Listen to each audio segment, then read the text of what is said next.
আসসালামু আলাইকুম, কেমন আছেন সবাই? সবার জন্য আজকের আপনাদের সেই বহুল প্রত্যাশিত যে বীজগণিতের একটা ক্লাস চেয়েছিলেন আপনারা, গণিতের ক্লাস। আজকে আমরা গণিতের ফ্রি একটা ক্লাস রেখেছি। আশা করি আজকে খুব সুন্দর, চমৎকার এবং জাদুকরী একটা ক্লাস উপহার দিতে যাচ্ছি। তো আজকে আমাদের সঙ্গে ক্লাসে আমাদের সঙ্গে উপস্থিত আছেন আমাদের শ্রদ্ধেয় রবিন স্যার। রবিন স্যারের ছবি দেখতে পেয়েছেন এখানে, এখন বাস্তবে দেখতে পারবেন স্যার। তো রবিন স্যার আজকে ক্লাস নিবে, ঠিক আছে? তো আপনারা সবাই কে কোথা থেকে দেখছেন একটু কমেন্টসে জানিয়ে দেন। সবাই একটু কমেন্টসে জানিয়ে দেন যে কে কোথা থেকে দেখছেন, আমাদের কথা ক্লিয়ার শোনা যাচ্ছে কিনা, আমাদেরকে ক্লিয়ার দেখা যাচ্ছে কিনা। একটু সবাই কাইন্ডলি কমেন্টসে জানিয়ে দেন আপনারা কে কোথা থেকে দেখছেন, আমার কথা ক্লিয়ার শুনতে পাচ্ছেন কিনা এবং দেখতে পাচ্ছেন কিনা, একটু কমেন্টসে জানিয়ে দিবেন সবাই। সবাই একটু দ্রুত জয়েন করে ফেলেন, যারা এখনো আমাদের নিয়মিত স্টুডেন্ট জয়েন করেননি তারা একটু দ্রুত জয়েন করে ফেলেন, বা আপনারা একটু আপনাদের বন্ধু বান্ধব যারা আছে তাদেরকে মেনশন করে দেন, কারণ আজকের এই ক্লাসটি আপনার জন্য হতে পারে দীর্ঘদিনের একটি সম্পদ, যেটি আপনার পরীক্ষার হলে আপনাকে অবশ্যই প্রতিযোগিতা যারা থাকবে, অন্যরা যারা থাকবে তাদের তুলনায় আপনাকে এগিয়ে রাখবে। সো সবাই একটু দ্রুত জয়েন করেছেন যারা, শেয়ার দিয়ে দেন এবং বন্ধুদেরকে মেনশন করে দেন। হ্যাঁ, তো আপনারা কে কোথা থেকে দেখছেন স্যার এবং কেমন আছেন সবাই একটু কমেন্টস করে জানিয়ে দেন। আমরা আমাদের ক্লাসটি শুরু করব সঠিক সময়ে। আর বীজগণিতের আপনাদের যে কোনো প্রশ্ন থাকলে সেই প্রশ্নগুলো অবশ্যই স্যারকে করবেন, স্যার আপনাদেরকে সুন্দরভাবে বুঝিয়ে দেওয়ার চেষ্টা করবে। তো আপনারা কে কোথা থেকে দেখছেন একটু কমেন্টসে কাইন্ডলি জানিয়ে দিবেন।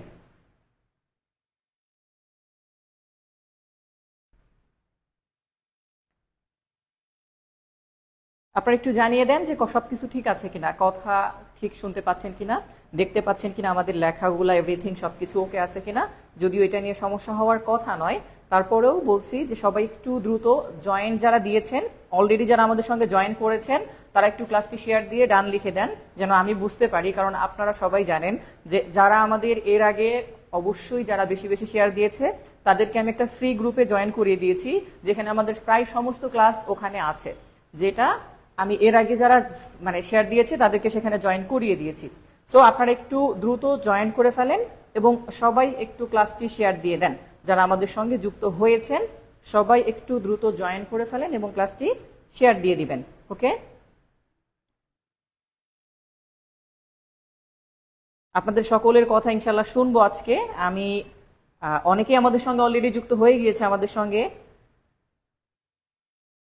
সবাই যেন যুক্ত হতে পারেন সেই জন্য আপনাদের কাছ থেকে আমি একটু সময় নিয়ে নিচ্ছি এবং অন্যদেরকেও ক্লাসটি শেয়ার দিয়ে দিচ্ছি যেন তারাও যুক্ত হতে পারে। আরও একটা বিষয় বলি যে আপনার প্রস্তুতি কেমন হবে সেটা কিন্তু আপনার নিজের আগ্রহের উপর নির্ভর করবে, আপনার নিজের সদিচ্ছার উপর নির্ভর করবে, আপনার ধৈর্যের উপর নির্ভর করবে। তো আপনি কতটুকু ধৈর্যশীল সেটার উপর মূলত আপনার যেই প্রস্তুতিটা এবং আপনি পরীক্ষায় কেমন করবেন সেগুলো নির্ভর করবে।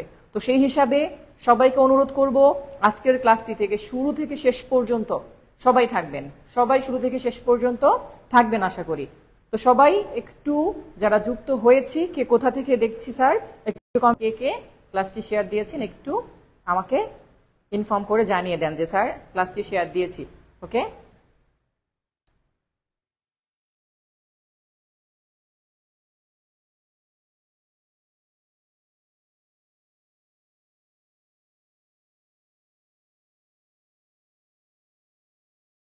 ছিল 3000 টাকা ছাড়, সেই অফারে কিন্তু অনেকেই ভর্তি হয়েছেন গত ক্লাসে। আর এই ঈদের অফারটা কিন্তু সম্পূর্ণ ঈদ জুড়ে চলবে। আমাদের এখন যে অফারটা চলতেছে, আমাদের এই অফারটা হচ্ছে, আমি যদি আপনাদেরকে একটু উল্লেখ করি, এই ক্লাস চলাকালীন আমি কিন্তু ঠিক ক্লাসের পিছনে বসে থাকবো। তো এই ক্লাস চলাকালীন যারা ভর্তি হবেন আপনারা অবশ্যই আমাদের এই যে হোয়াটসঅ্যাপ নাম্বার দেওয়া আছে, এটা হোয়াটসঅ্যাপ নাম্বার অথবা এই নাম্বারটা ওপেন থাকবে, আপনি এটাই কল দিতে পারেন বা একটা টেক্সট দিতে পারেন। এই নাম্বারে কল দিয়ে ক্লাস চলাকালীন যদি কেউ ভর্তি হয় তাহলে সেম গতকাল আমরা যে অফারটা দিয়েছিলাম যে 750 টাকা, অনলি 750 টাকায় আপনি প্রাইমারি নিবন্ধন এবং 11 থেকে 20তম গ্রেডের যে কম্বাইন্ড ব্যাচ, এই কম্বাইন্ড ব্যাচে আপনি যুক্ত হতে পারবেন। তো এই জন্য বলছি যে আপনারা যারা ভর্তি হবেন তারা অবশ্যই আমাদের এই যে হোয়াটসঅ্যাপ নাম্বার নিচে আছে, চাইলে এটার একটা স্ক্রিনশট নিয়ে নিতে পারেন, অথবা আমি আমাদের কমেন্টসে দিয়ে দিব, সমস্যা নেই, আপনি সেখান থেকে দেখেও করে নিতে পারবেন। ওকে, তো আপনারা একটু আমাকে কাইন্ডলি সহযোগিতা করবেন তো আর দেরি করব না, কথা বাড়াবো না, আপনাদের এখন ক্লাস নেবেন হচ্ছে রবিন স্যার। অলরেডি আমাদের সঙ্গে 42 জন যুক্ত হয়ে গেছে। যারা যুক্ত হয়েছে সবাই বলছে ক্লিয়ার স্যার, মিরপুর থেকে, শরীয়তপুর থেকে, ঢাকা থেকে, অনেক জায়গা থেকে অনেকে আছে। সবাই একটু ক্লাসটি শেয়ার দিয়ে দেন দ্রুত। আপনার প্রশ্ন থাকলে অবশ্যই স্যারকে সেটা করবেন, স্যার কিন্তু প্রশ্নের উত্তর দিয়ে দিবে, ঠিক আছে? তো স্যার এখন ক্লাস নিবে। ওকে স্যার, ঠিক আছে, থ্যাংক ইউ।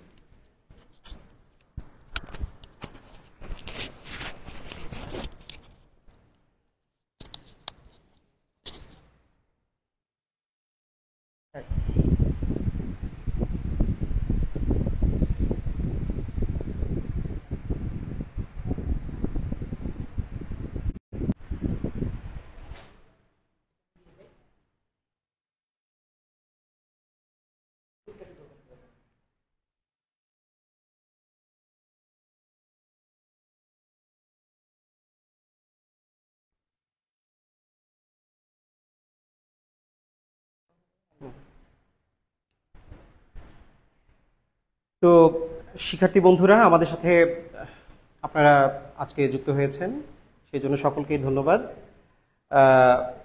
আমি আশা করব যে আপনারা আমাকে সহযোগিতা করবেন, আর আপনাদের যা জানার আছে সেই প্রশ্নগুলি আপনারা কমেন্টের মাধ্যমে জানাবেন। তো প্রথমে আজকে আমরা বীজগণিতের সূচক সম্পর্কে আলোচনা করতে যাচ্ছি। তো সূচক সম্পর্কে আমরা অনেকেই জানি, তারপরও যাদের সমস্যা রয়েছে তারা আমরা এই সূচক সম্পর্কে যে সমস্যাগুলি আছে সেই সমস্যাগুলি আমরা আজকের ক্লাসে সমাধান করে নেব ইনশাআল্লাহ। তো প্রথমেই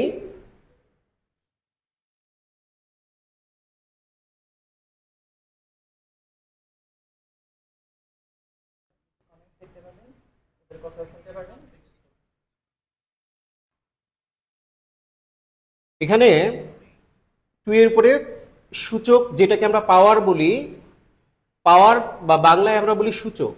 আমরা জানি যে গুণের সময় পাওয়ারগুলো বা সূচকগুলো যোগ হয়। তাহলে এখান থেকে আমরা যদি 2 কমন নেই, তাহলে 4 আর এখানে 2, দুইটা সূচক, এই দুইটা সূচক যোগ হয়ে যাবে। তাহলে 4 + 2, আর আমরা যদি 4 কে ভাঙায় দেই তাহলে 2 এর উপরে স্কয়ার চলে আসলো। তাহলে এখানে 2 এর উপরে পাওয়ার চলে আসলো 6, এখানে 2 এর উপরে পাওয়ার আছে 2। এখন উপরে আমাদের 2⁶, এটা আমাদের লব আকারে আছে এবং এটা আমাদের হর আকারে আছে।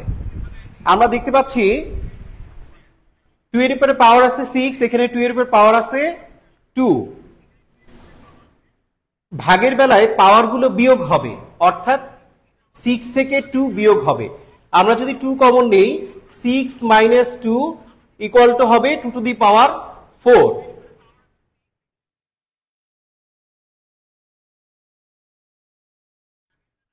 আরো একটা ভাবে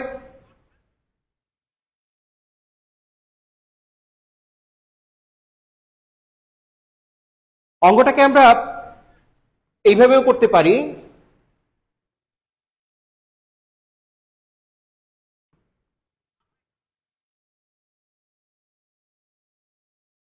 আমরা যদি 4 কে ভাঙাই, 2 এর উপরে স্কয়ার 2⁴, এখানেও 2 এর উপরে পাওয়ার 2, এখানেও 2 এর উপরে পাওয়ার 2। তাহলে এই দুইটাকে আমরা কেটে দিতে পারি। তাহলে আমাদের থাকলো 2 এর উপরে পাওয়ার 4 থাকলো। 2 এর উপর পাওয়ার 4 হলে, অর্থাৎ 2 এর উপর পাওয়ার 4 বলতে 2 কতবার গুণন? 4 বার গুণন। 2 যদি 4 বার গুণ হয় তাহলে 2 দুগুণে 4, 4 দুগুণে 8, 8 দুগুণে 16, অর্থাৎ আমাদের রেজাল্ট চলে আসবে 16।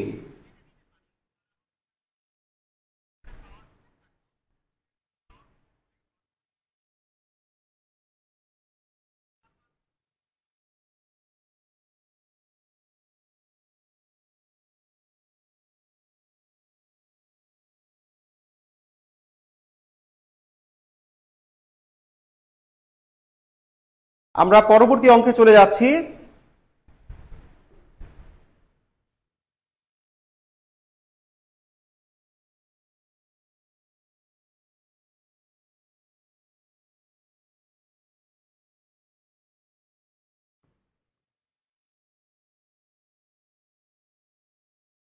এখানে 2/3 এর উপরে পাওয়ার আছে 5/2, আবার 2/3 এর উপরে পাওয়ার আছে 5/2 -5/2। তো এখান থেকে আমরা কমন নিতে পারি, 2/3 কে আমরা কমন নিতে পারি, 2/3 কে যদি আমরা কমন নিই, আমরা জানি গুণের সময় পাওয়ারগুলো যোগ হয়ে যাবে। তাহলে গুণের সময় যদি পাওয়ারটা যোগ হয়ে যায়, সেক্ষেত্রে 5/2 প্লাস, আপনাদের বোঝার সুবিধার্থে আমি এখানে এটাকে ব্র্যাকেটে দিয়ে দিলাম -5/2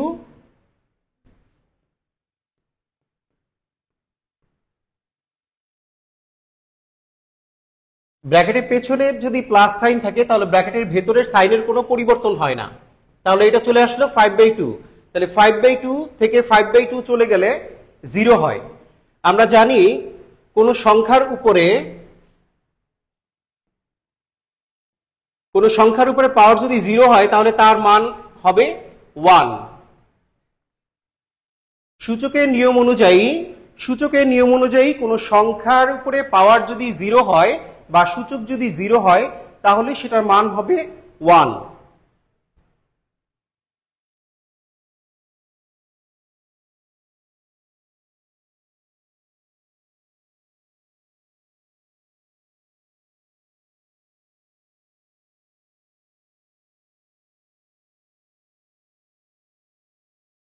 আমি যদি 3 এর উপরে পাওয়ার দিই 0, তাহলে তার পরিবর্তে 1 লিখতে পারি।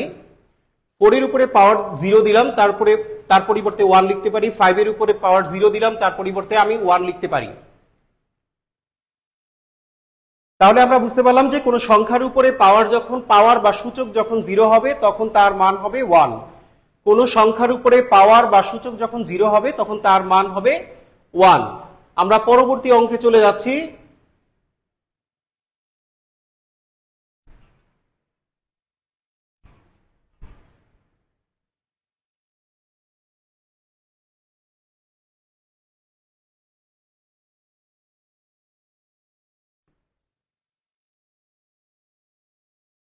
আগে আমাদের অঙ্কে মাঝখানে গুণ সম্পর্কে ছিল, এখন আমাদের ভাগ সম্পর্কে আছে। এইটার উপরে আমরা পাওয়ার দেখতে পাচ্ছি 3/4, এখানে এইটার উপরে পাওয়ার দেখতে পাচ্ছি 3/4, মাঝখানে ভাগ চিহ্ন আছে। ভাগের বেলায় পাওয়ার বিয়োগ হবে। আমরা একটা জিনিস জানি যে সূচকের নিয়মে বা সূচকের অঙ্কগুলোতে ভাগের বেলায় পাওয়ার বিয়োগ হবে। তাহলে আমরা এখানে 8 আছে, এখানে 8 আছে, এই দুইটা 8 থেকে যদি আমরা একটা 8 কমন নেই তাহলে 3/4 মাইনাস 3/4, তাহলে 3/4 মাইনাস 3/4 থেকে 3/4 চলে গেলে কি হয়? 0। তাহলে 8 এর উপরে যখন পাওয়ার 0 হবে তখন তার মান আসবে 1।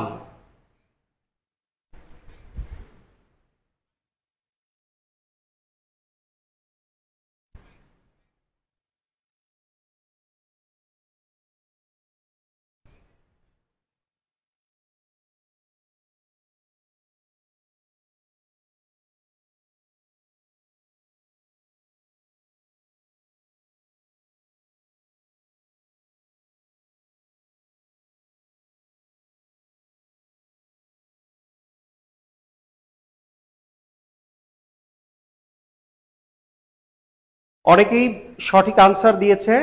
যারা সঠিক আনসার দিয়েছে তাদেরকে ধন্যবাদ।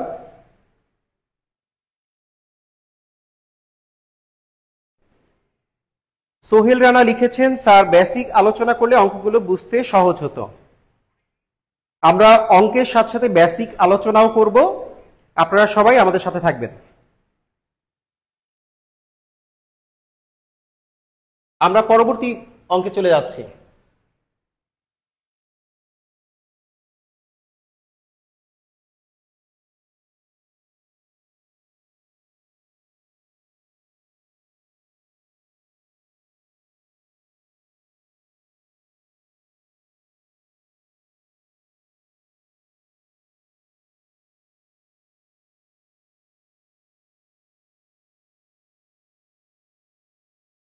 আমরা যদি এই অঙ্কটা লক্ষ্য করি সেক্ষেত্রে আমাদের সূচকের আগে একটা মাইনাস চিহ্ন আছে, অর্থাৎ সূচকটা মাইনাসে আছে। এইখানে নিচেও আমাদের 3 এর উপরে সূচকটা মাইনাসের আছে। 7 এর উপরে পাওয়ার আমরা দেখতে পাচ্ছি মাইনাসে, 3 এর উপরে পাওয়ার দেখতে পাচ্ছি মাইনাসের 4 আছে। তাহলে আমরা জানি যে গুণের সময় পাওয়ার যোগ হবে বা সূচক যোগ হবে। এখানে 3 এবং এখানে -3, এই দুইটা যদি আমরা যোগ করি, 7 যদি আমি কমন নেই, এই দুইটা যদি আমি যোগ করি তাহলে কি হবে? 0 হবে। এখানে আমরা যদি 3 কমন নেই তাহলে এই 3 এর উপরে কোনো পাওয়ার বা সূচক দেখা যাচ্ছে না, এই 3 এর উপরে আমাদের পাওয়ার বা সূচক আছে 1। আমরা জানি গুণের সময় পাওয়ার যোগ হবে, তাহলে 1 মাইনাস 4 আমরা যোগ করলে পাচ্ছি 1 মাইনাস 4। এই দুইটা 3 থেকে একটা 3 যদি আমরা এখানে কমন নেই তাহলে পাওয়ার দুইটা যোগ হবে 1 মাইনাস 4। এখানে 7 এর উপরে সূচক 0, তার মানে 1। এখানে আমাদের আসতেছে 1 মাইনাস 4, তার মানে মাইনাসের 3। এটাকে যদি আমরা আরেকটু ভাঙাই, 1 3 এর উপরে মাইনাস 3 আছে, মাইনাসের জন্য আমরা লিখবো 1 এবং 3 এর উপরে যে পাওয়ার আছে সেই পাওয়ারটা ঠিক থাকবে। এখন আমরা দেখতে পাচ্ছি এই যে দাগ, এখানে যে একটা দাগ দেখতে পাচ্ছি, এটার উপরে একটা ভগ্নাংশ আছে, নিচে একটা ভগ্নাংশ আছে। আমরা জানি ভাগ চিহ্নকে গুণ চিহ্নে পরিণত করলে পরের ভগ্নাংশটা উল্টায় যায়, তাহলে উল্টে যায়। এখানে এইটা উল্টে গেল, 1 নিচে আসছে, 3 এর উপরে পাওয়ার 3, তাহলে আমাদের 3 এর উপরে পাওয়ার 3, তার মানে 27 পাচ্ছি আমরা।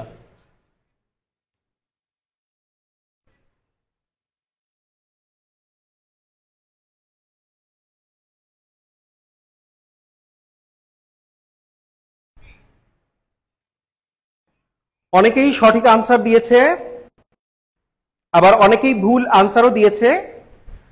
তো আমাদের যাদের বুঝতে অসুবিধা হবে অবশ্যই আমরা কমেন্টে জানাবো। আমরা পরবর্তী অঙ্কে চলে যাচ্ছি।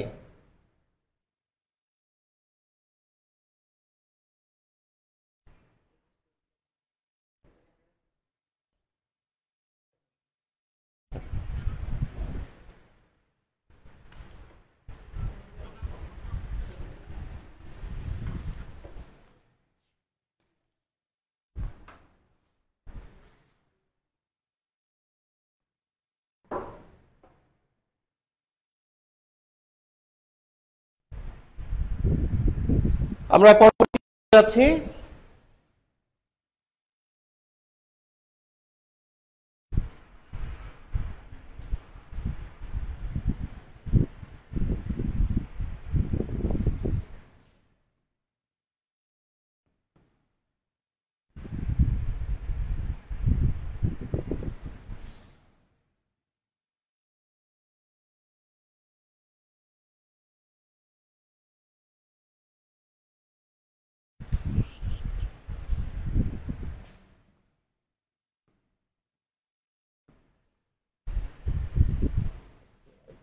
পরিষ্কার করে লিখি, পরিষ্কার করে লিখতেছি।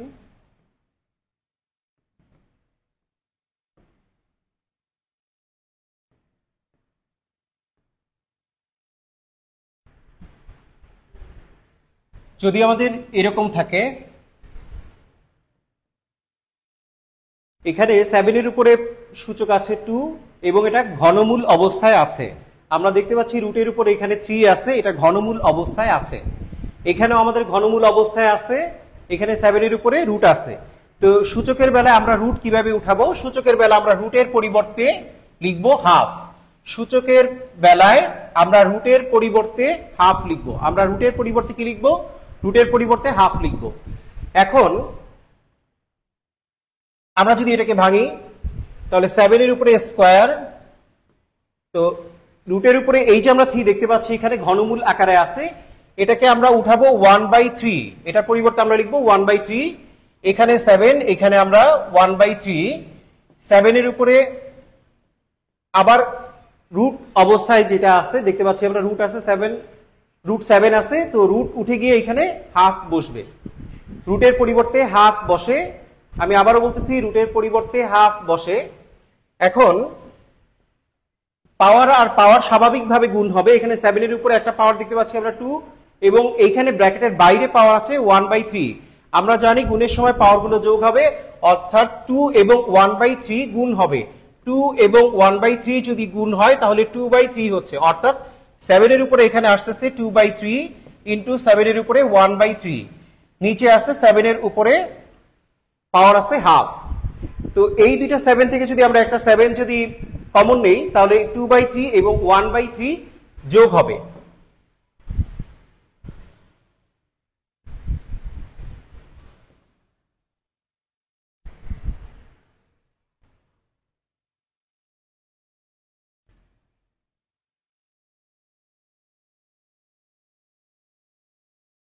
সেভেন যদি আমরা কমন নেই, 2/3 প্লাস 1/3,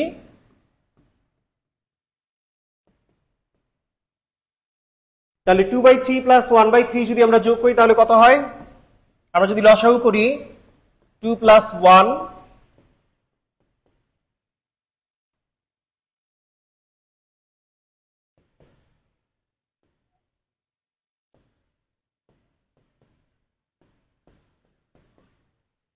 তাহলে 3 দিয়ে 3 কে ভাগ করলে 1।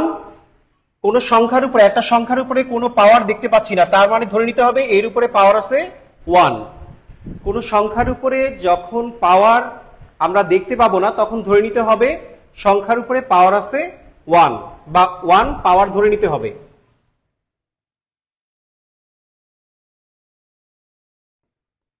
তাহলে 3 3 এখানে কাটা গেলে শুধু 7 থাকলো, আর নিচে আছে 7 এর উপরে হাফ।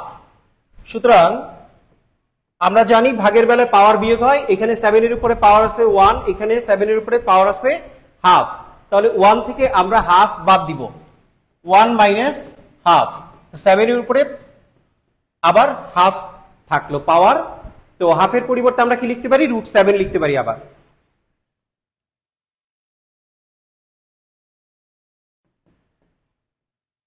√7 লিখতে পারি।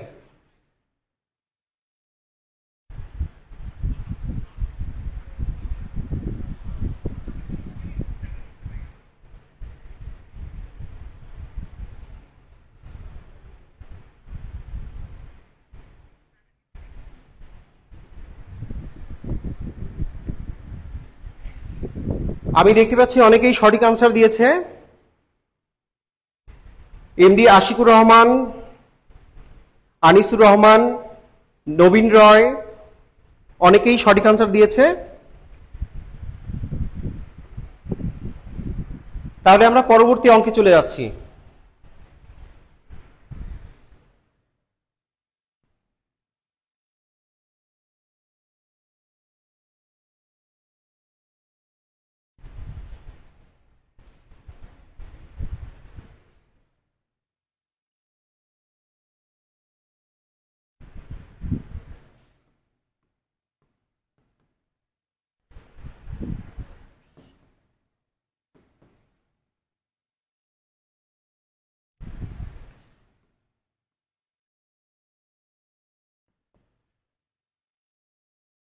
এখানে বি এর উপরে পাওয়ার দেখতে পাচ্ছি -1, তো এই -1 থাকলে আমরা কিভাবে ভাঙাবো সেটা আমরা ইতিমধ্যেই শিখেছি।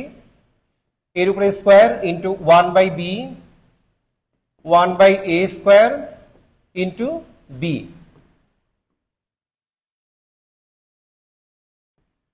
যেহেতু এই দুইটা গুণ সম্পর্কে আছে, a স্কোয়ার 1 এর সাথে গুণ হয়ে উপরে যাবে, এখানে b 1 এর সাথে গুণ হয়ে উপরে চলে যাবে।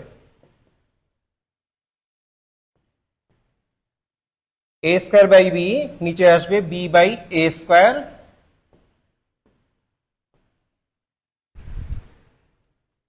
উপরের অংশ মুছে দিই।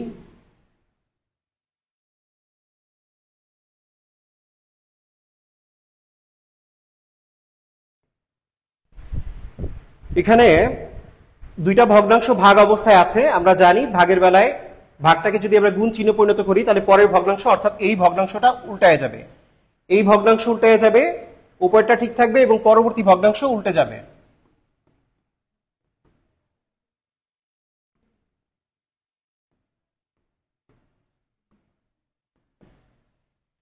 গুণ অবস্থায় আছে, গুণের সময় পাওয়ার যোগ হয়, এর উপরে পাওয়ার আছে 2, এর উপরে পাওয়ার আছে 2, 2 plus 2 a two the power 4।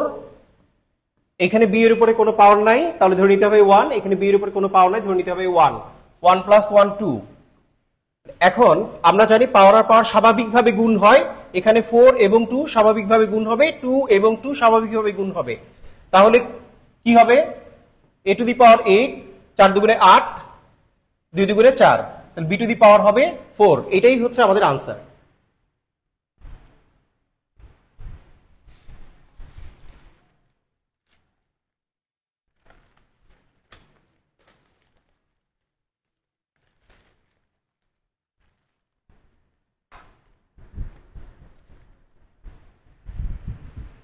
তো আমরা এরপরে সূচকের সমাধানে চলে যাচ্ছি।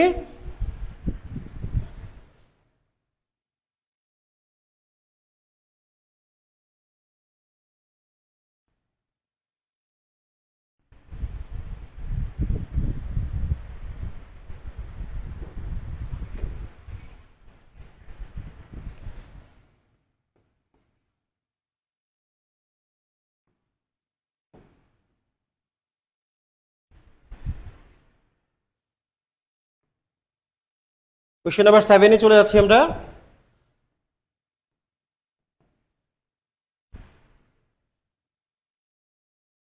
এইট। তো এখানে 4 এর উপরে আমাদের সূচক আছে x, আমরা সমাধান করব, অর্থাৎ x y অথবা z এর মান বের করব। তো আমাদের এখানে চলক আছে x, আমরা জানি সমাধানে আমরা চলকের মান বের করি, তাহলে এখানে আমাদের চলক আছে x, xটা পাওয়ার অবস্থায় আছে বা সূচক অবস্থায় আছে, আমরা x এর মান বের করব। তো 8 কে যদি আমরা ভাঙি,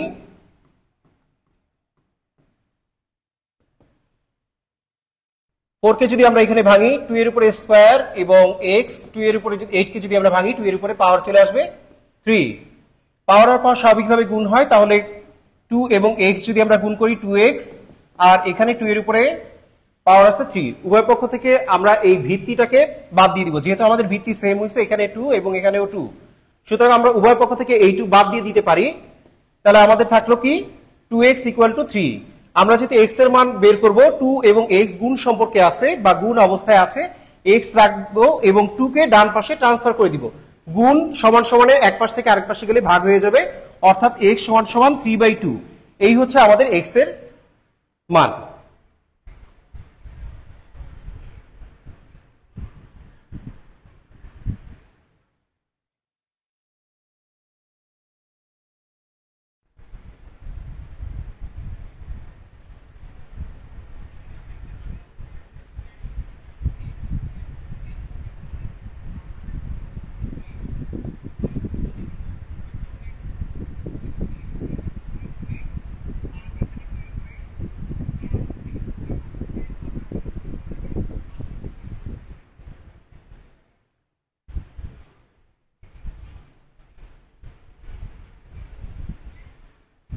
আমি পরবর্তী অঙ্কে চলে যাচ্ছি।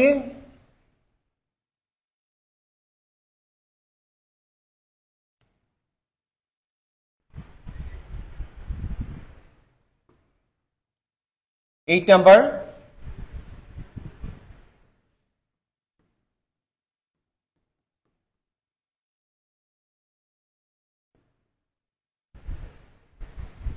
এখানে 2 এর উপরে পাওয়ার আছে 2x + 1। তো আমরা যদি 128 কে যদি ভাঙি, তাহলে 2 এর উপরে যদি আমরা পাওয়ার 7 দেই, তাহলে 128 আসে। তো যেহেতু আমার ভিত্তি বাম পাশে এবং ডান পাশে দুইটা জায়গায় আমার ভিত্তি একই আছে, তো আমি দুই পাশ থেকে আমি 2 বাদ দিয়ে দিতে পারি। তাহলে আমার বাম পাশে কি থাকলো 2x + 1 = ডান পাশে থাকতেছে 7। যেহেতু আমি x এর মান বের করব, x রেখে বাদ বাকিগুলো আমি ডান পাশে ট্রান্সফার করে দিব। 2x = 7 - 1, 2x = 6, x = 6 / 2, সুতরাং x = 3।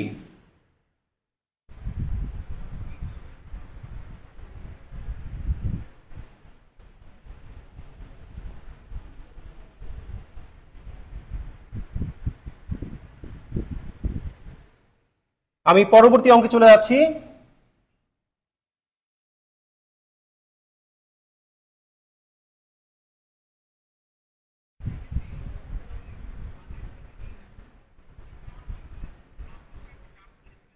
ফয়সাল শেখ সঠিক উত্তর দিয়েছে,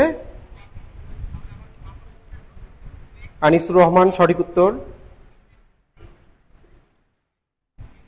আমরা পরবর্তী অঙ্কে চলে যাচ্ছি। পরবর্তী অঙ্কটি আপনাদের জন্য, আপনারা চেষ্টা করুন।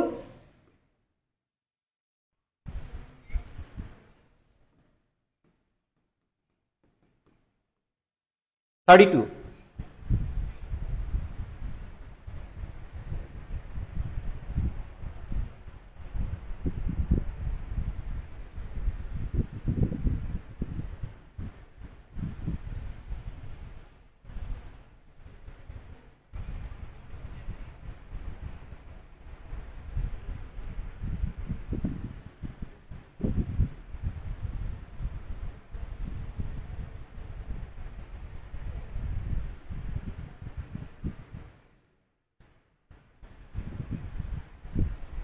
এই অঙ্কটি আপনাদের জন্য।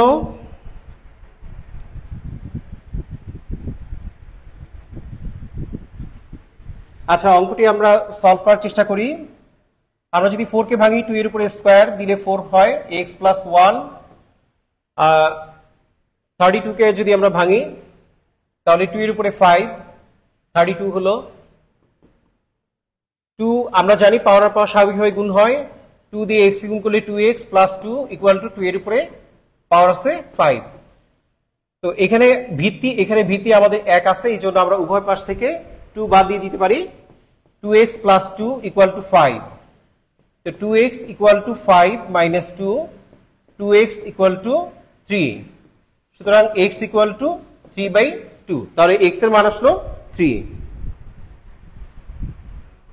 আয়েশা সিদ্দিকা সঠিক উত্তর, ধন্যবাদ আপনাকে। মাসুম আহমেদ রাকিব সঠিক উত্তর দিয়েছেন।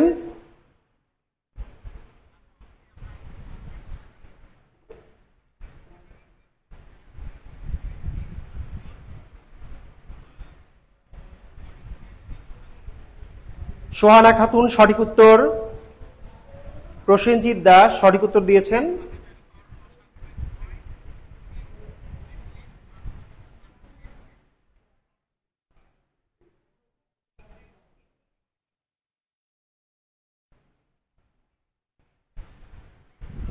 আমরা পরবর্তী অঙ্কে চলে যাচ্ছি।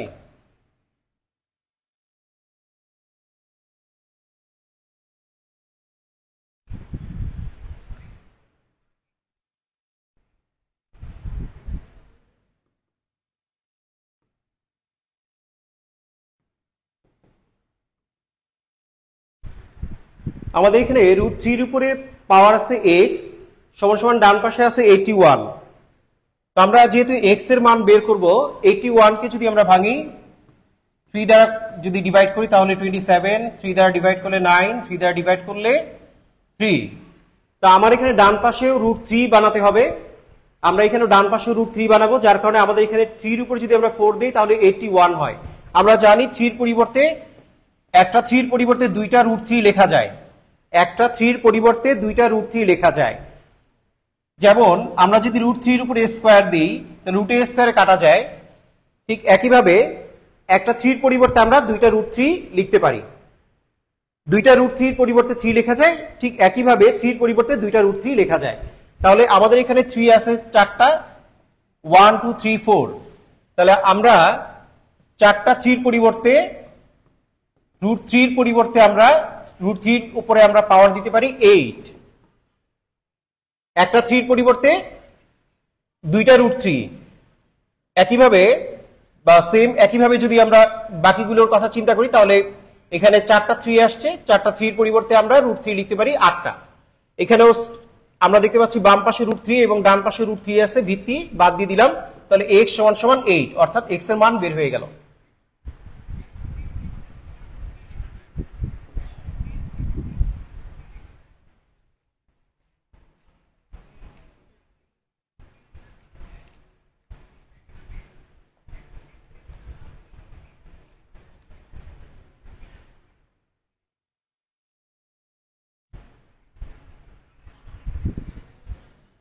আমরা পরবর্তী অঙ্কে চলে যাচ্ছি।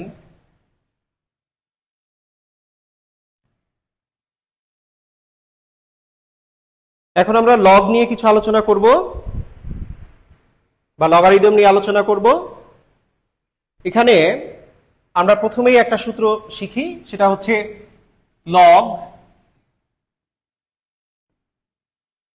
ভিত্তি এবং সংখ্যা যদি সেম হয়, এখানে এ হচ্ছে আমাদের ভিত্তি এবং সংখ্যা যদি সেম হয় তাহলে এইটার পরিবর্তে বা এই অংশের পরিবর্তে আমরা 1 লিখতে পারি।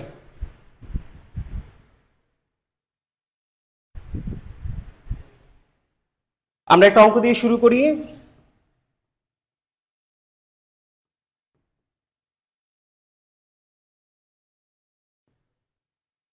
আমরা জানি আমাদের এখানে ভিত্তি আছে 2√5। আমাদের এখানে ভিত্তি আছে 2√5 এবং সংখ্যা এখানে দেখা যাচ্ছে 400। আমরা যদি 400 কে ভাঙি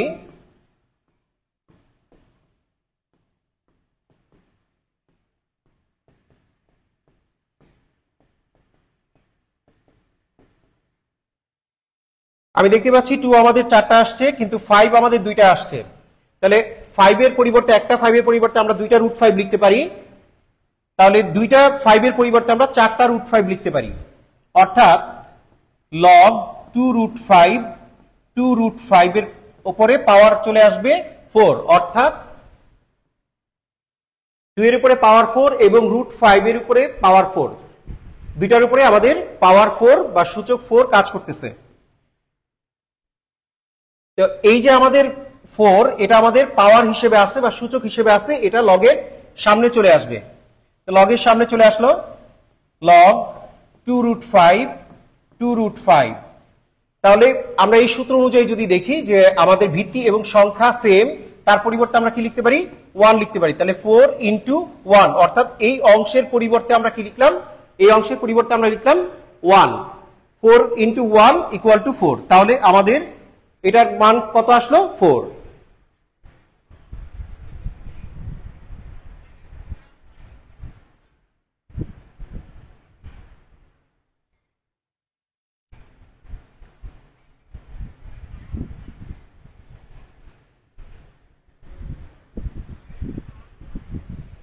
পরবর্তী অঙ্কে চলে যাচ্ছি।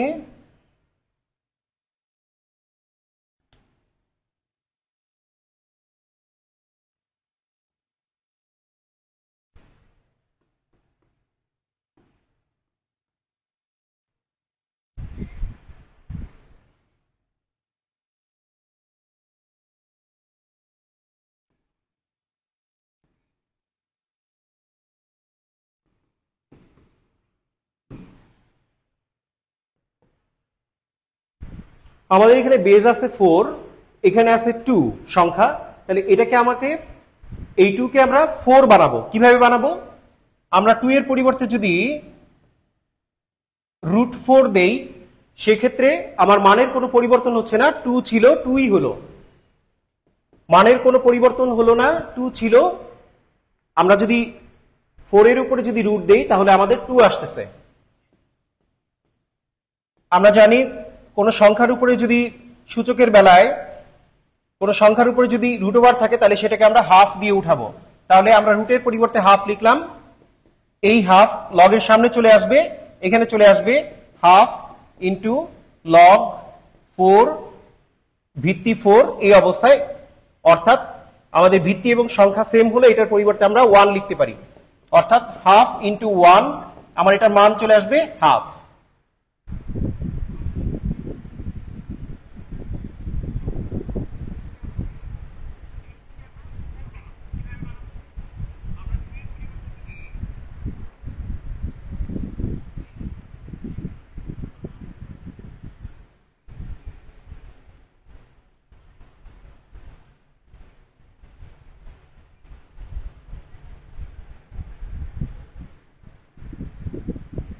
পরবর্তী অঙ্কে চলে যাচ্ছি।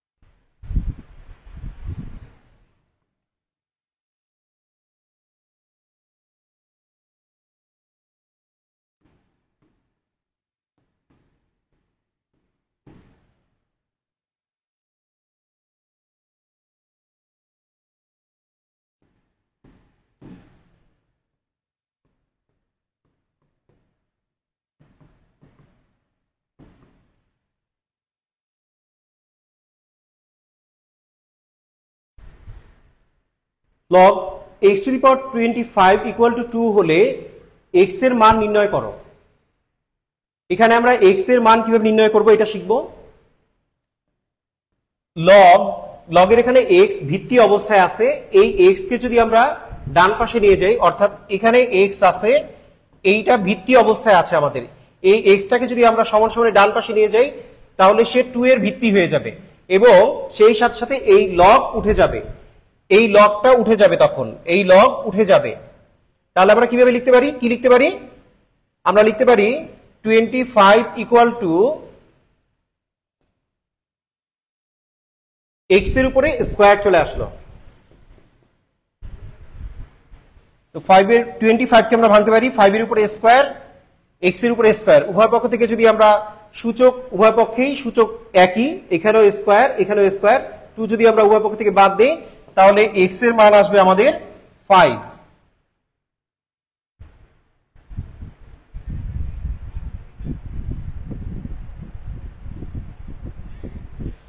ওমর ফারুক সঠিক আনসার দিয়েছে।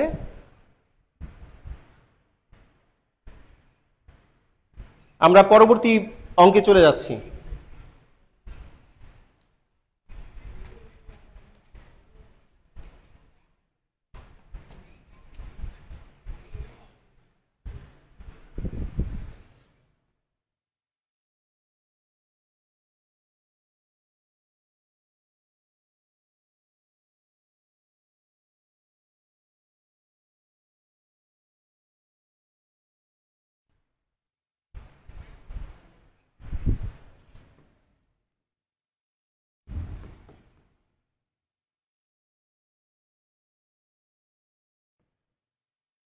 আগের অঙ্কটার মতোই সেম, এখানে x ভিত্তি অবস্থায় আছে, এটাকে যদি আমরা ডান পাশে নিয়ে যাই তাহলে 2 এর ভিত্তি হয়ে যাবে, অর্থাৎ এটাকে আমরা এইভাবে লিখতে পারি। এক্সটা যখন ডান পাশে চলে আসছে তখন এই -2 x এর পাওয়ার হয়ে গেছে। তো 1/16 ইকুয়াল টু 1/x এর উপরে স্কোয়ার। তো আমরা যদি এখানে কোনাকুনি গুণ করি তাহলে x স্কোয়ার ইকুয়াল টু 16। তো এই স্কোয়ার যদি ডান পাশে চলে যায় তাহলে রুট ওভার হয়ে যাবে, রুট ওভার হয়ে গেলে x এর মান আমাদের বেরোবে 4।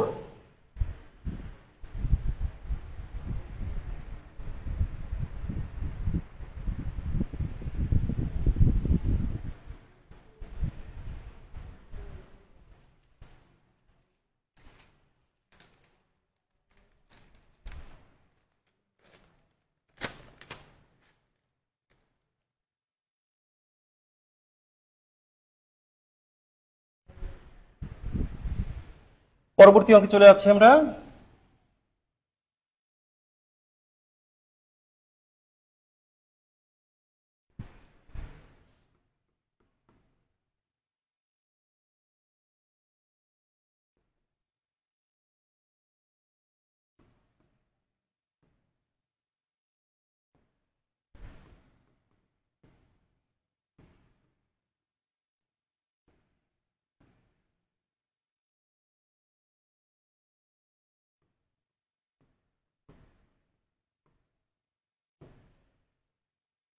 আমরা এখন এই প্রশ্নটা সলভ করব। 7√7 এর 7 ভিত্তিক লব নির্ণয় করো। অর্থাৎ লগ আমাদের এখানে ভিত্তি কত রাখতে বলছে, 7। 7√7 এর 7 ভিত্তিক লগ নির্ণয় করো, অর্থাৎ এখানে আমাদের ভিত্তি রাখতে বলা হয়েছে 7। তাহলে 7 আর আমাদের এখানে সংখ্যা হলো 7√7। আমরা এটাকে কিভাবে করব, লগ এখানে 7 এর উপরে কোনো পাওয়ার দেখতে পাচ্ছি না 1, এখানে 7 এর উপরে আমাদের আছে রুট, তো রুটকে আমরা কিভাবে উঠাবো, হাফ।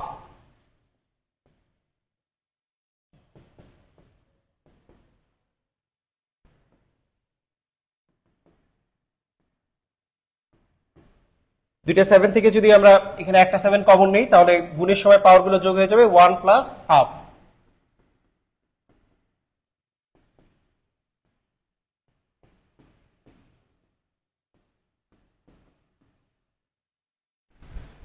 তো এখানে আমরা দেখতে পাচ্ছি যে লগের ভিত্তি এবং সংখ্যা দুইটা সেম হয়েছে, এটার পরিবর্তে আমরা সূত্র অনুযায়ী 1 লিখতে পারি। তার আগে 2 + 1 3, অর্থাৎ এই 3/2 লগের সামনে চলে আসলো।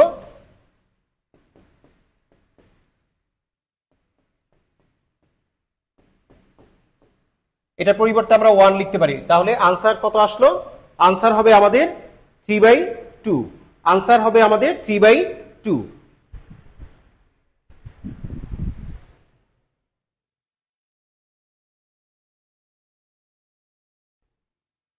পরবর্তী একটা প্রশ্ন আপনাদের জন্য থাকবে।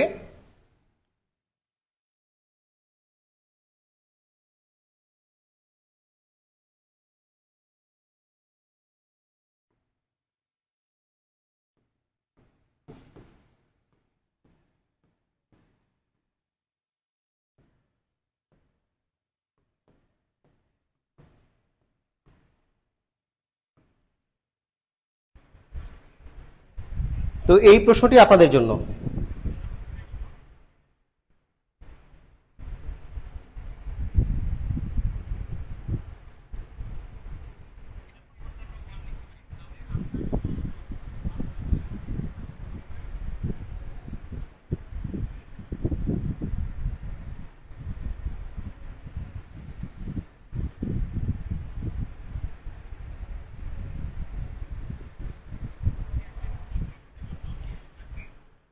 পূজন মজুমদার, আপনাকে ধন্যবাদ, আপনি সঠিক আনসার দিয়েছেন।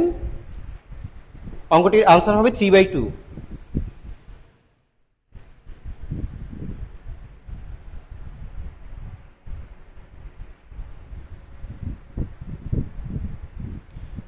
ফয়সাল শেখ সঠিক উত্তর দিয়েছেন, সোহেল রানা সঠিক উত্তর দিয়েছেন, আনিসুর রহমান সঠিক উত্তর দিয়েছেন। সকলকে ধন্যবাদ।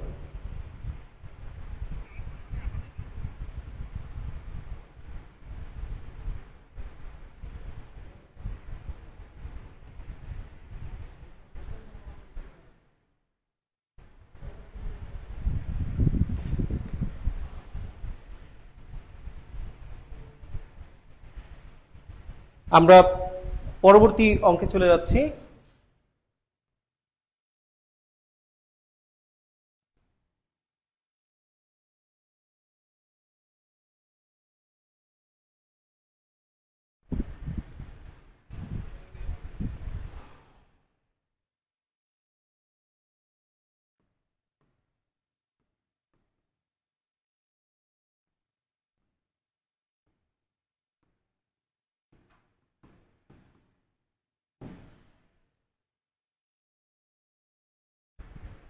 এই অঙ্কটি আপনাদের জন্য।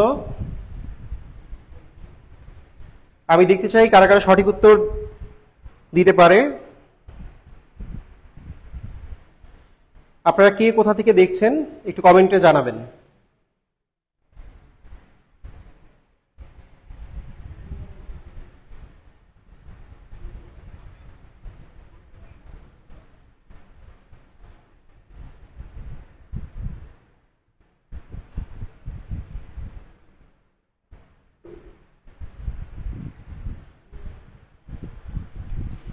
আমরা এই অঙ্কটি সলভ করার চেষ্টা করি।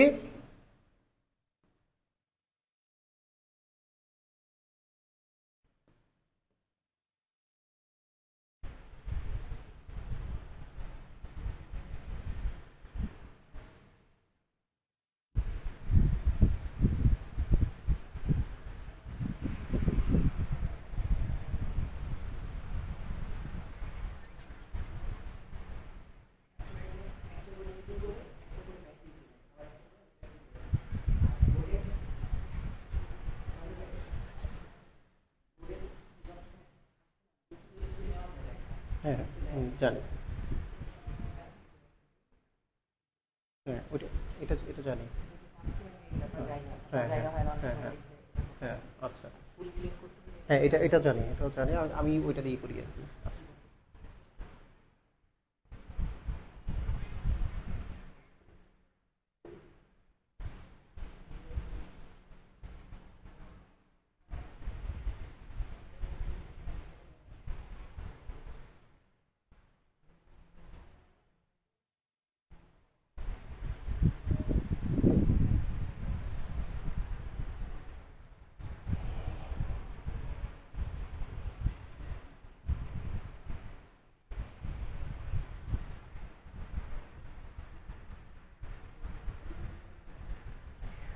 আদিত্য রায় রাজারবাগ কালীবাড়ি থেকে, মিঠুন চক্রবর্তী ভোলা থেকে, রাধা দিনাজপুর থেকে,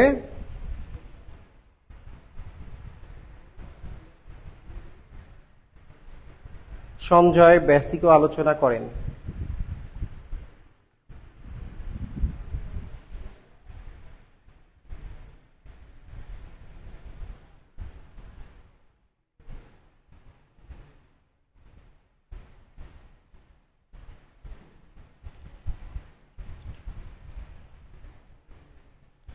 আমি পরবর্তী অঙ্কে চলে যাচ্ছি।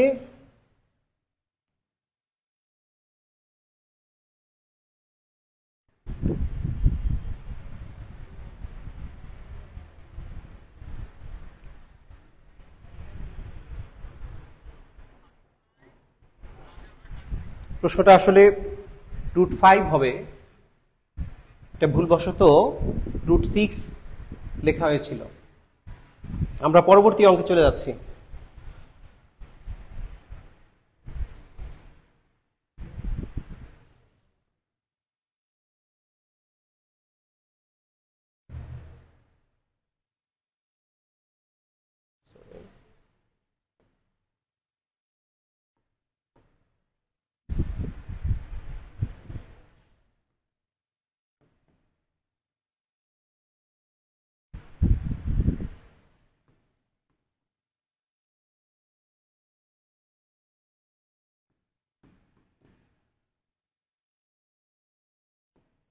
এটি 1 এর লগ 4 হলে লগের ভিত্তি কত? 81 এর লগ 4 হলে, প্রশ্নটা 81 এর লগ 4 হলে লগের ভিত্তি কত? যেহেতু আমরা লগের ভিত্তি জানি না, সেহেতু আমরা লগের ভিত্তিকে x ধরে নিচ্ছি। সংখ্যা আমাদের 81 এর লগ 4 হলে ইকুয়াল টু আমরা লিখব 4। আমাদের বলা আছে, প্রশ্নে বলা আছে লগের ভিত্তি কত। যেহেতু আমরা লগের ভিত্তি জানি না, সুতরাং আমরা লগের ভিত্তি এখানে আমরা ধরে নিব x। তো আমরা জানি যে ভিত্তি এক পাশ থেকে যখন আরেক পাশে যাবে তখন লগ উঠে যাবে এবং x ডান পাশে গেলেও সে ভিত্তি হিসেবেই থাকবে। তাহলে 81 equal to x to the power 4। আমরা যদি 81 কে ভাঙি তাহলে 3 এর উপরে আমরা 81 কে ভেঙে 3 এর উপরে 4 দিতে পারি এবং x এর উপরে ডান পাশে আমাদের পাওয়ার আছে বা সূচক আছে 4। তাহলে উভয় পাশে যেহেতু সূচক আমাদের 4, তাহলে আমরা উভয় পাশ থেকে 4 বাদ দিয়ে দিতে পারি। উভয় পাশ থেকে যদি আমরা 4 বাদ দিয়ে দিই তাহলে x এর মান আসবে 3। অর্থাৎ আমার এখানে আমি লগ ধরে নিয়েছিলাম x, তাহলে x এর মান যেহেতু 3, তাহলে আমার এখানে ভিত্তি আসবে, লগের ভিত্তি হবে 3। লগের ভিত্তি হবে 3।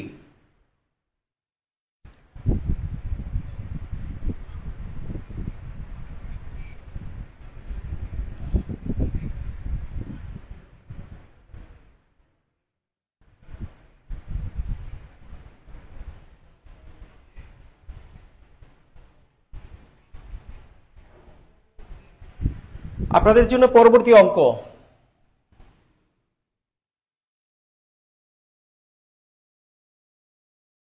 পরবর্তী প্রশ্ন, লগ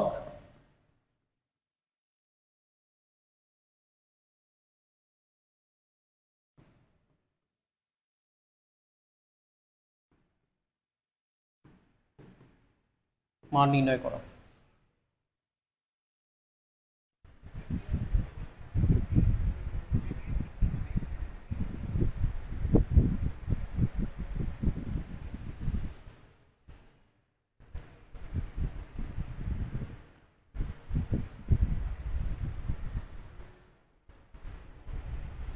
আপনারা কি কোথা থেকে দেখছেন একটু কমেন্টে জানাবেন।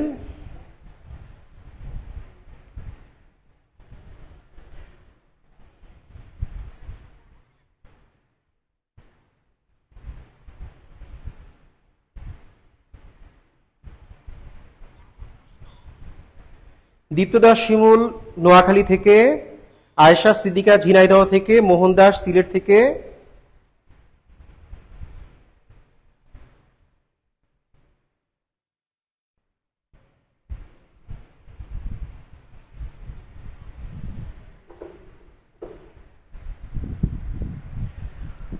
নবীন রয় মিনাল, উত্তরটি সঠিক হয়েছে। আমরা অঙ্কটি একটু সলভ করি। লগ 1000 কে যদি আমরা 10 এর উপরে যদি পাওয়ার যদি 3 দেই তাহলে আমাদের 1000 হয়, অর্থাৎ এখানে 1000 হবে। আমরা যদি 10 এর উপরে যদি 3 দেই তাহলে আমাদের 1000 হবে। তো আমরা জানি এই পাওয়ারটা লগের সামনে চলে আসে, লগের সামনে অলরেডি আমাদের হাফ আছে, তাহলে 3 ইন্টু হাফ লগ। এখানে ভিত্তি এবং সংখ্যা সেম হওয়ার কারণে আমরা জানি, আমরা প্রথমে এই সূত্রটা লিখেছিলাম, আমরা লিখেছিলাম log a two the power a equal to 1, অর্থাৎ আমাদের ভিত্তি এবং সংখ্যা যদি একই হয়, সেম হয়, তাহলে তার পরিবর্তে আমরা 1 লিখতে পারি। তাহলে এই ক্ষেত্রে আমরা 3 আর যদি 1 গুণ হয় তাহলে 3/2। অনেকেই সঠিক উত্তর দিয়েছে।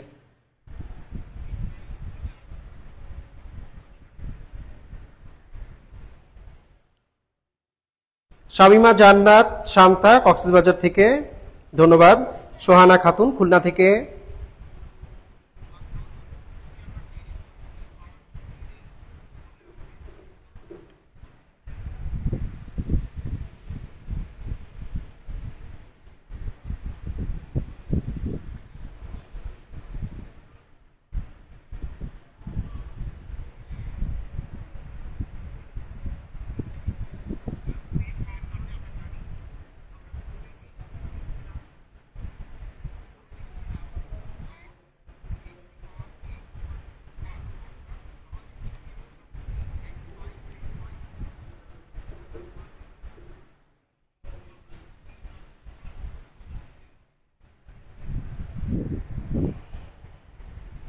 আমরা লাইভটা একটু শেয়ার করে দিব। নবীন রয় মিনাল দিনাজপুর থেকে, ধন্যবাদ আপনাকে।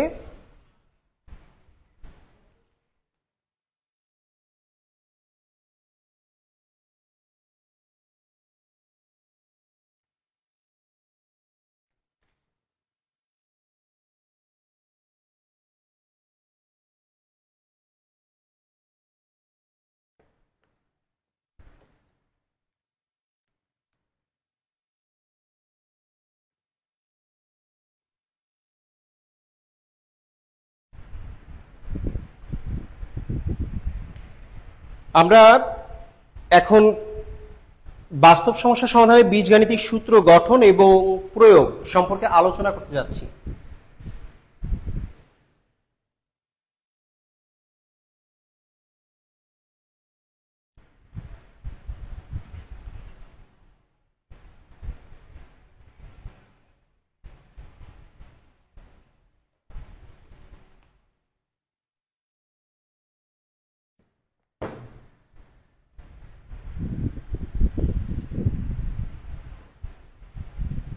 অচিন পাখি পাবনা থেকে দেখছেন, ধন্যবাদ। তা আমরা প্রথমে সরল মুনাফা সম্পর্কে আলোচনা করব। সরল মুনাফা,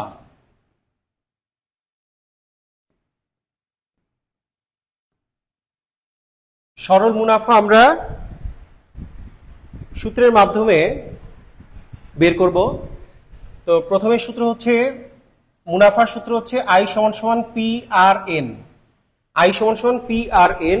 আই হচ্ছে ইন্টারেস্ট অর্থাৎ মুনাফা, পি হচ্ছে আসল বা মূলধন, আর হচ্ছে রেট অফ প্রফিট অর্থাৎ মুনাফার হার, এবং এন হচ্ছে সময়। এন হচ্ছে সময়, আর হচ্ছে মুনাফার হার,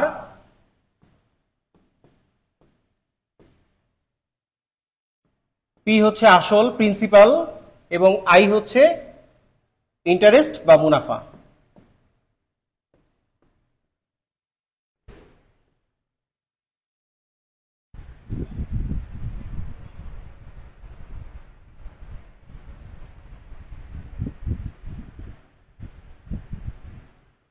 তো সরল মুনাফার প্রথম সূত্র হচ্ছে আই সমান সমান পি আর এন। এখানে পি আর এন গুণ সম্পর্কে আছে। আমরা যদি মুনাফা বের করতে চাই, সরল মুনাফা বের করতে চাই, তাহলে আই সমান সমান পি আর এন অর্থাৎ আসল, মুনাফার হার এবং সময়, এই তিনটি যদি আমরা গুণ করি তাহলে মুনাফা পাবো। আই সমান সমান পি আর এন, আসল, মুনাফার হার এবং সময়, এই তিনটি যদি আমরা গুণ করি তাহলে আমরা মুনাফা পাবো। এবার আমরা অঙ্কে চলে যাই। আই সমান সমান পি আর এন, যদি আমরা আর বের করতে চাই অর্থাৎ মুনাফার হার বের করতে চাই, তাহলে পি এবং এন গুণ সম্পর্কে আছে আর এর সাথে। এটাকে যদি আমরা বাম পাশে নিয়ে আসি, যেহেতু আর এর সাথে গুণ সম্পর্কে আছে, এক পাশ থেকে আরেক পাশে গেলে ভাগ আসবে, ভাগ হবে I by P N, sorry দুঃখিত, আই বাই পি এন সমান সমান আর। তাহলে আর এর সূত্র হবে I by P N, I by P N. একইভাবে আমরা যদি এন বের করতে চাই তাহলে এন সমান সমান আই বাই পি আর। তাহলে এই এক সূত্রের মাধ্যমে আমরা সরল মুনাফার ক্ষেত্রে মুনাফার হার, সময়, আসল এবং মুনাফা, এই চারটি জিনিস আমরা বের করতে পারবো এই এক সূত্রের মাধ্যমে।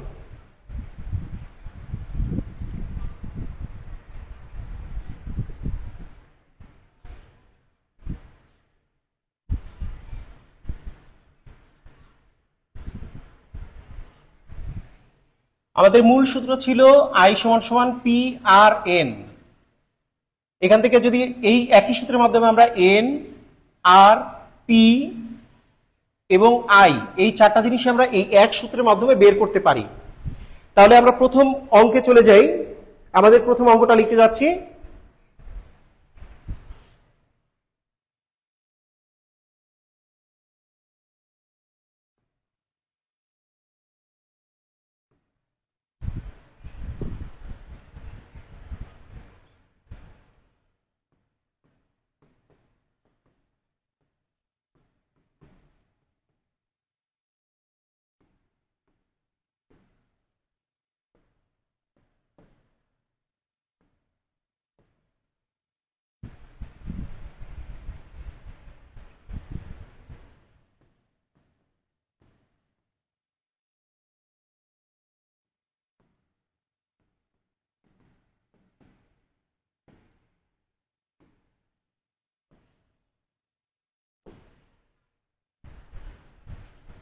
প্রথম প্রশ্ন হচ্ছে, শতকরা বার্ষিক 60 টাকা হার মুনাফায় 650 টাকার 6 বছরের মুনাফা কত? এখানে 650 হলো আমাদের পি অর্থাৎ আসল, এখানে 6 বছর হচ্ছে এন যেটাকে আমরা সময় বলি, এটা হচ্ছে আমাদের পি আসল বা মূলধন। আর শতকরা বার্ষিক 60 টাকা হার মুনাফায় এটা হচ্ছে আমাদের আর বা রেট অফ প্রফিট। তাহলে আমাদের এখানে আর দেয়া আছে, পি দেয়া আছে, এন দেয়া আছে। তাহলে আমরা বের করব শতকরা বার্ষিক 60 টাকা হার মুনাফায় 650 টাকার 6 বছরের মুনাফা কত। অর্থাৎ 650 টাকার 6 বছরের মুনাফা আমরা বের করব একটা সূত্রের মাধ্যমে, ছোট্ট একটা সূত্রের মাধ্যমে। সূত্রটা হচ্ছে আই সমান সমান পি আর এন। তাহলে পি এর মান হচ্ছে কত? 650, আর এর মান হচ্ছে কি 7। এটাকে অবশ্যই আমরা আর এর মান যখন আমরা বসাবো তখন অবশ্যই কি পার্সেন্ট দিতে হবে, কারণ এখানে শতকরা বার্ষিক 60 টাকা হার মুনাফায়, ইন্টু এর এর মান হচ্ছে আমাদের কত 6। এখন যদি এই তিনটা যদি আমরা গুণ করি, 50, 7% কে আমরা 7/100 লিখতে পারি, ইন্টু 6, এই শূন্য কাটলাম। এখন 10 কে যদি আমরা 5 দ্বারা ভাগ করি 2, 6 কে যদি আমরা 5 দ্বারা ভাগ করলাম, সরি 50 ইন্টু 7/100 ইন্টু 6, 0 কাটলাম। 5 দ্বারা ভাগ করলাম 2, 5 দ্বারা ভাগ করলাম 13, 2 দ্বারা 6 কে ভাগ করলাম 3। এখন 3, 7 এবং 13 এই তিনটা সংখ্যা যদি আমরা গুণ করি তাহলে আমাদের রেজাল্ট বের হয়ে আসবে।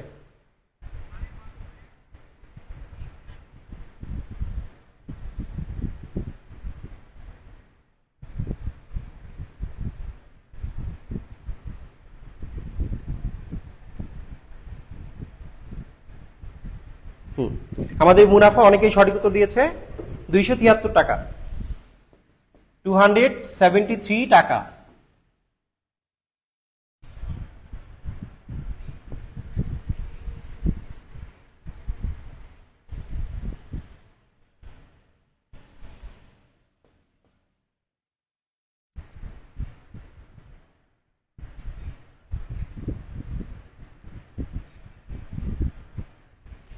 আমরা পরবর্তী অঙ্কে চলে যাচ্ছি।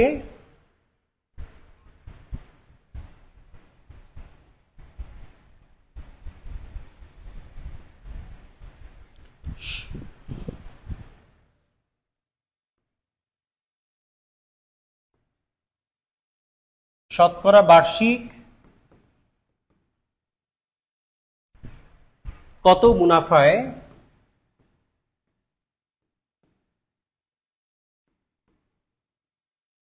শতকরা বার্ষিক কত মুনাফায় 3000 টাকার 5 বছরের মুনাফা 1500 টাকা হবে।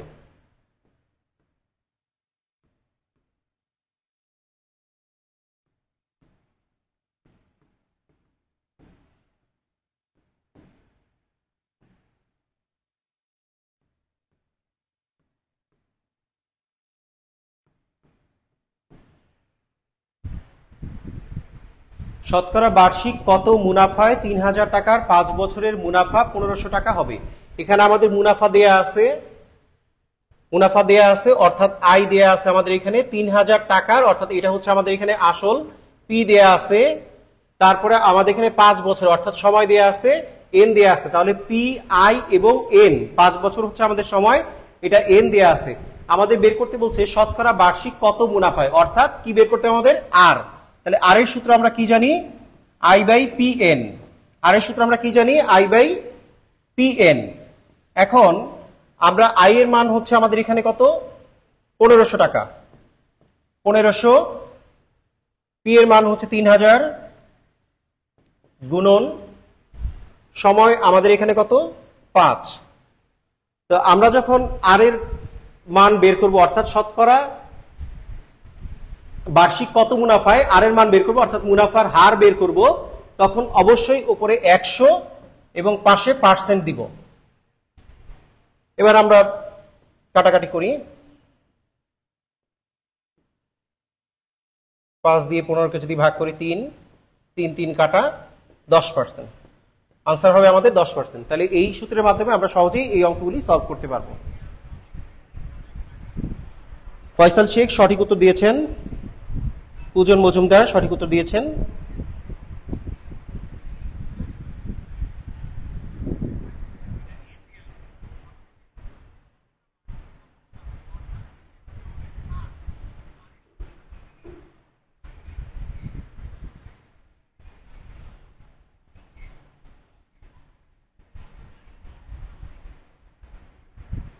পরবর্তী অঙ্কে চলে যাচ্ছি।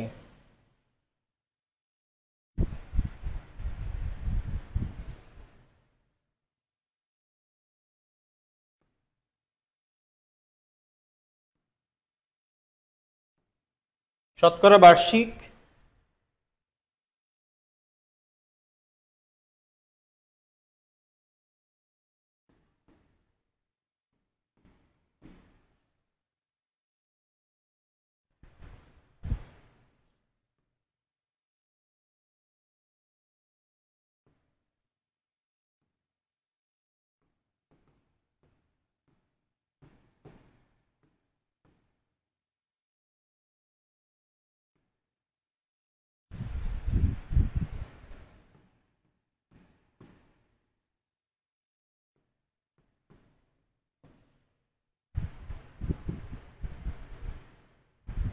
এই অঙ্কটা সবাই সলভ করার চেষ্টা করেন।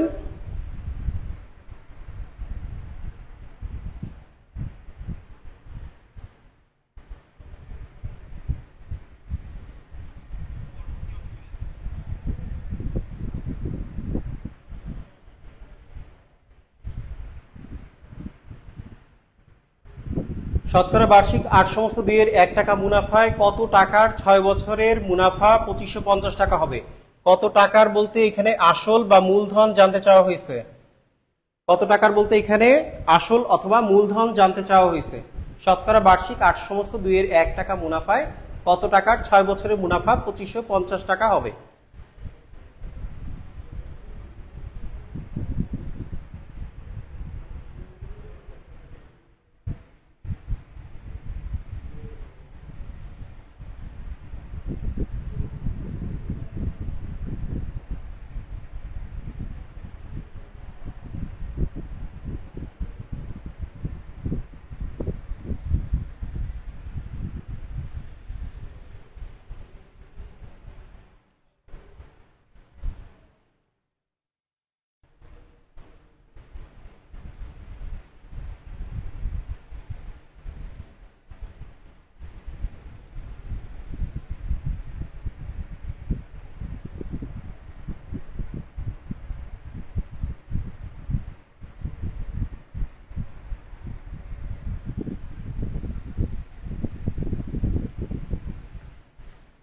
কত টাকার বলতে এখানে, কত টাকার বলতে এখানে পি আসল, অর্থাৎ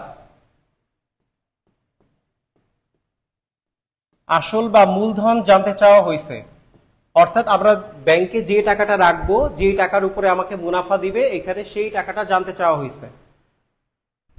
আসল বা মূলধন যেটাকে আমরা পি দ্বারা প্রকাশ করি, প্রিন্সিপাল। সবাই একটু করার চেষ্টা করব।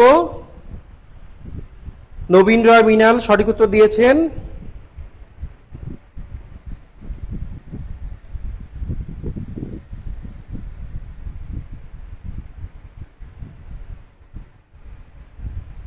আনিসুর রহমান সঠিক উত্তর।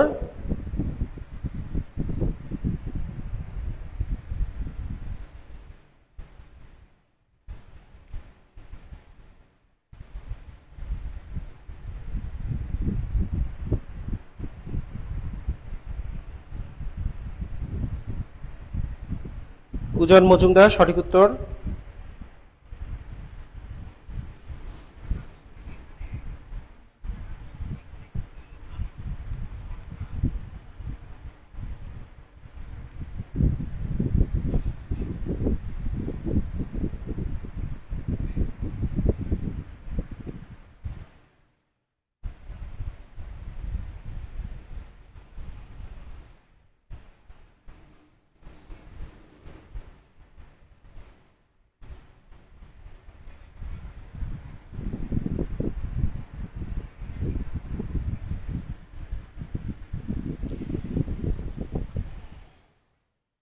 তো সরল মুনাফা, মুনাফার হার, সময় এবং আসল আমরা এই সূত্রের মাধ্যমে অর্থাৎ আই সমান সমান পি আর এন, এই একটি সূত্রের মাধ্যমে আমরা এই চারটি জিনিস বের করতে পারি। আমরা পরবর্তী আলোচনায় চলে যাচ্ছি। আমাদের পরবর্তী আলোচনার বিষয় হচ্ছে একঘাত বিশিষ্ট সমীকরণের সমাধান। একঘাত বিশিষ্ট সমীকরণের সমাধান।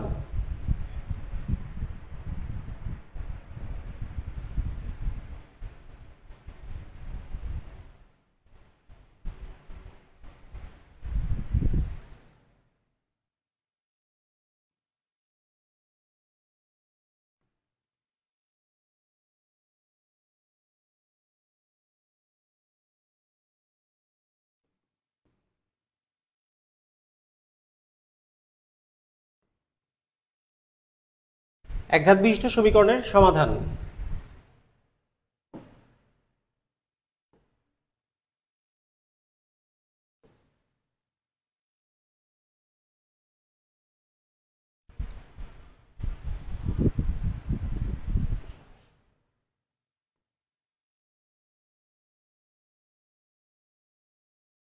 এক টাকার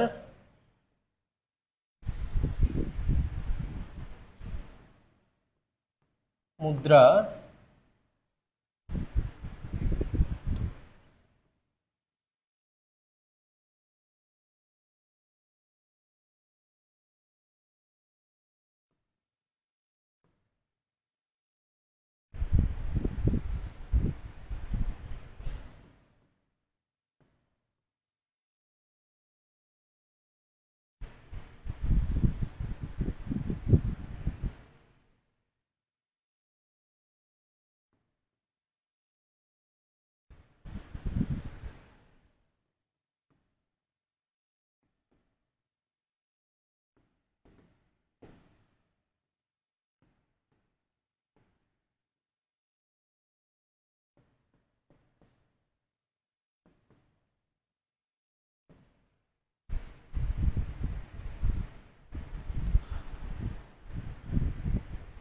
এখানে আমাদের প্রশ্ন হচ্ছে 120টি 1 টাকার মুদ্রা ও 2 টাকার মুদ্রায় 180 টাকা হলে কোন প্রকারের মুদ্রার সংখ্যা কত?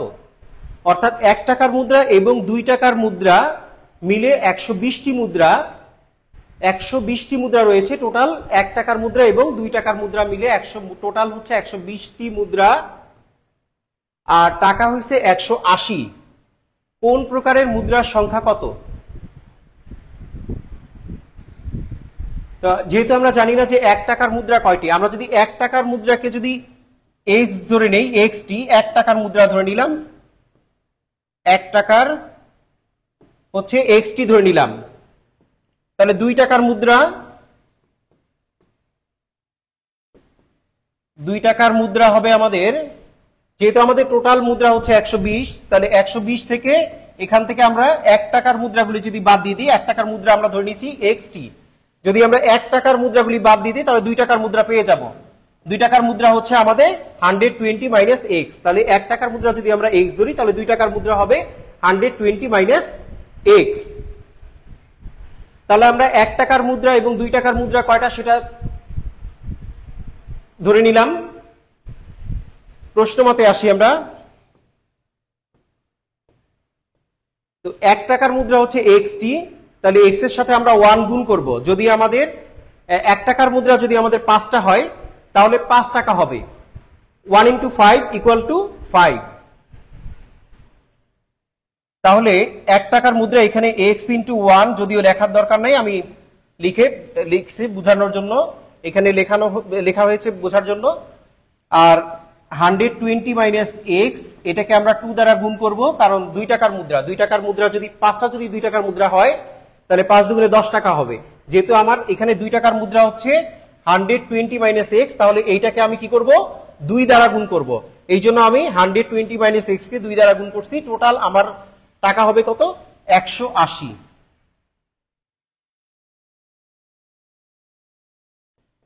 তাহলে এখানে এক্স প্লাস 240, এখানে ব্র্যাকেটের সাথে 2টা গুণ সম্পর্ক আছে, 2 দ্বারা আমি 120 কে গুণ করব এবং এক্স কেও গুণ করব। তাহলে মাইনাসে 2x ইকুয়াল টু 180।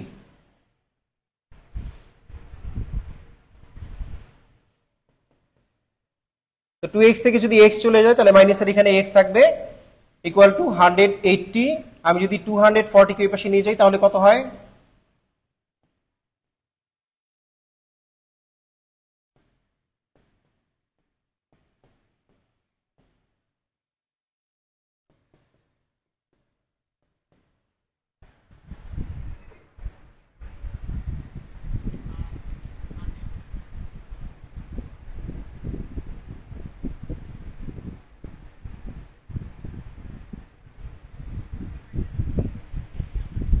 সিক্সটি মাইনাসের 60, উভয় পক্ষ থেকে যদি আমরা মাইনাস বাদ দিই তাহলে x সমান সমান হচ্ছে 60, অর্থাৎ 1 টাকার মুদ্রা 60টি, 1 টাকার মুদ্রা 60টি। ফয়সাল শেখ লিখেছে 30, 1 টাকার মুদ্রা হবে 60টি। 1 টাকার মুদ্রা যদি আমাদের এক্সটি হয় তাহলে এক্স এর সাথে আমাদের 1 গুণ করতে হবে। 2 টাকার মুদ্রা যতগুলো হবে তার সাথে আমরা 2 গুণ করব। তো 2 টাকার মুদ্রা আমরা বের করছি এখানে 120 মাইনাস এক্স, তাহলে এটার সাথে আমরা 2 গুণ করব। তাহলে আমাদের 2 টাকার মুদ্রা যতগুলো আছে সবগুলো মিলে কত টাকা হলো সেটা পেলাম, এবং 1 টাকার মুদ্রা যতগুলো আছে সবগুলো মিলে কত টাকা হইলো, এই টাকা এবং এই টাকা টোটাল করলে আমাদের মোট টাকা চলে আসে 180। এখান থেকে এক্স এর মান বের করছি, অর্থাৎ 1 টাকার মুদ্রার সংখ্যা পেয়ে গেলাম। 1 টাকার মুদ্রা আমাদের 60টি। 1 টাকার মুদ্রা যেহেতু আমাদের 60টি, 2 টাকার মুদ্রা আমাদের কত হবে, 120 মাইনাস এক্স এর জায়গায় যদি আমরা এক্স এর মান বসাই দেই, এক্স এর মান আমরা কত পাইছি, 2 টাকার মুদ্রা। 2 টাকার মুদ্রা হবে 120 মাইনাস 60 ইকুয়াল টু 60, অর্থাৎ 1 টাকার মুদ্রা 60টি এবং কি 2 টাকার মুদ্রা আমাদের 60টি।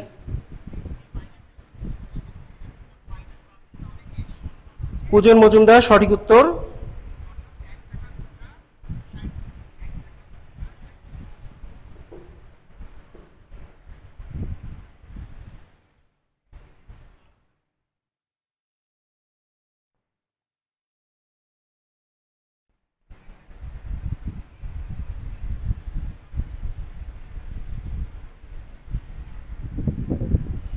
আমরা পরবর্তী অঙ্কে চলে যাচ্ছি।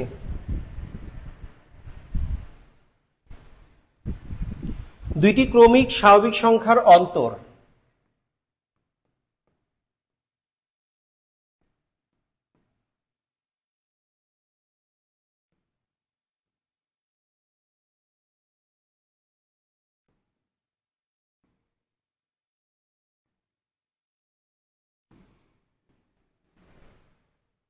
দুটি ক্রমিক স্বাভাবিক সংখ্যার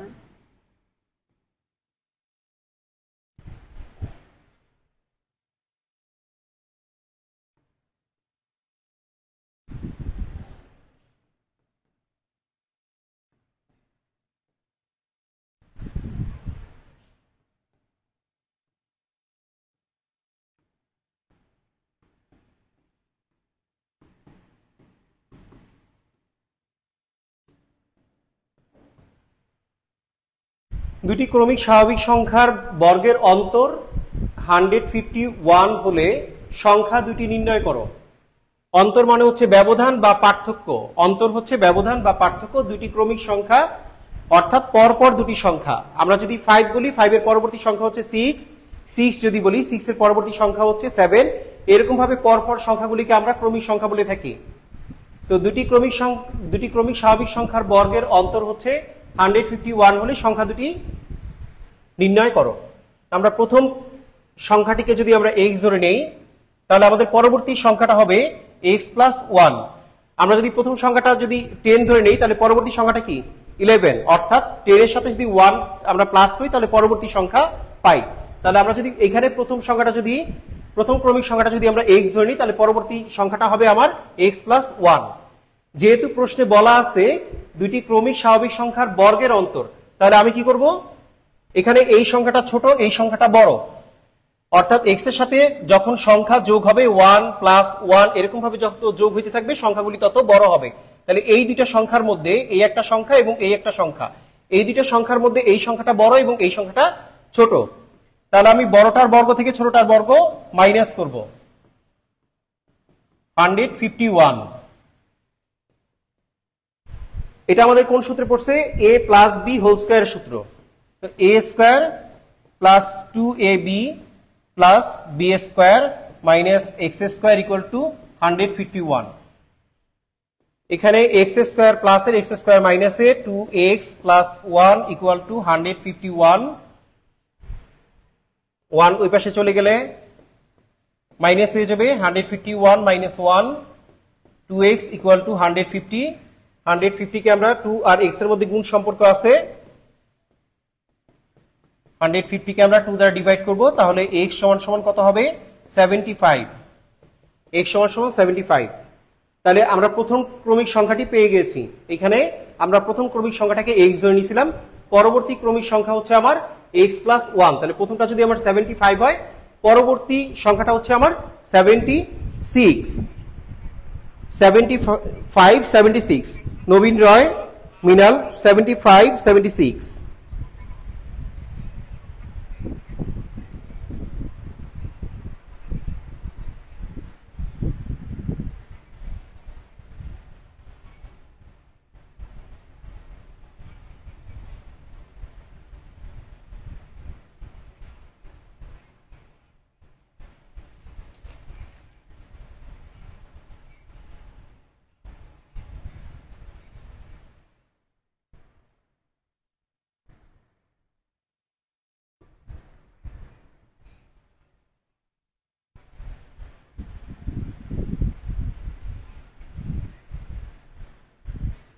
আমরা পরবর্তী প্রশ্নে চলে যাচ্ছি।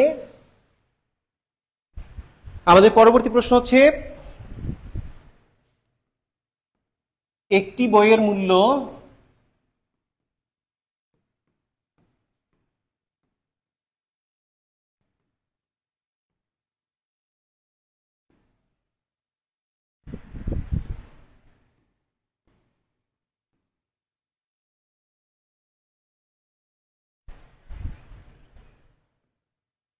এই মূল্য বই তৈরির ব্যয়ের 80%।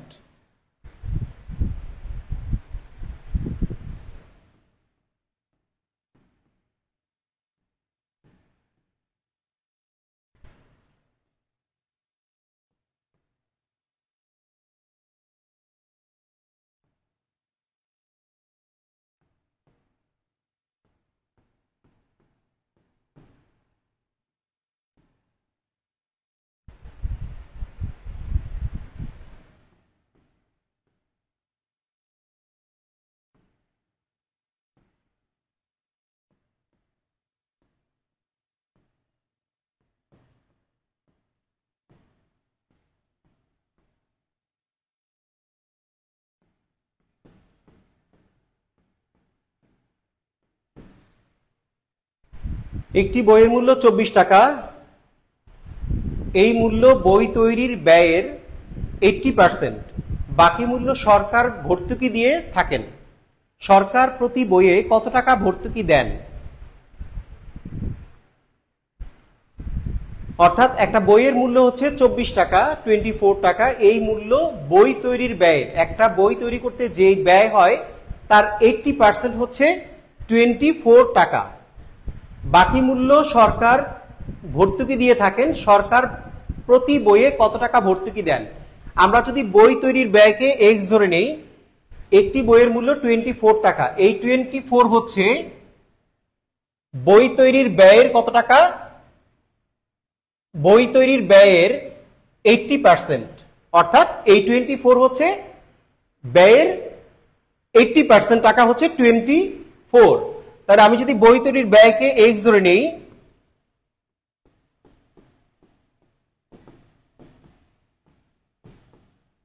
এক্স, তাহলে এক্স এর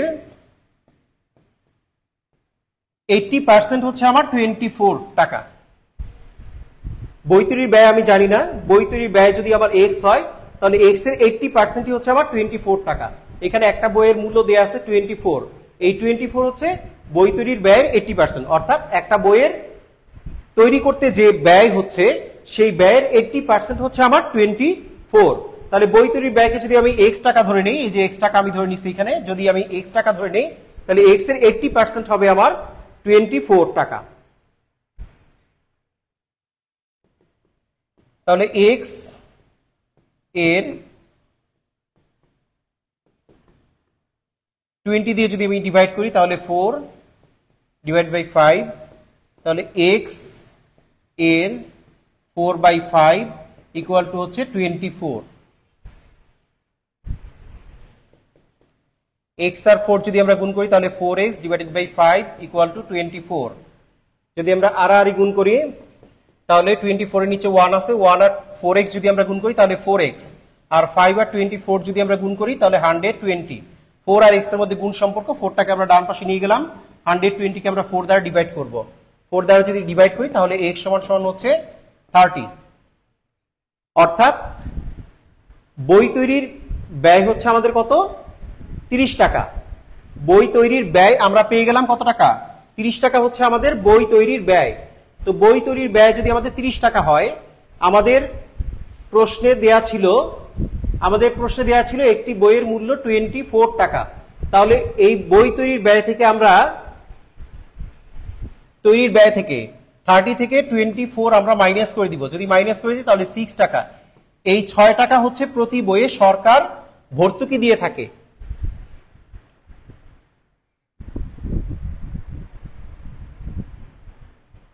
আশিকুর রহমান সঠিক উত্তর দিয়েছেন।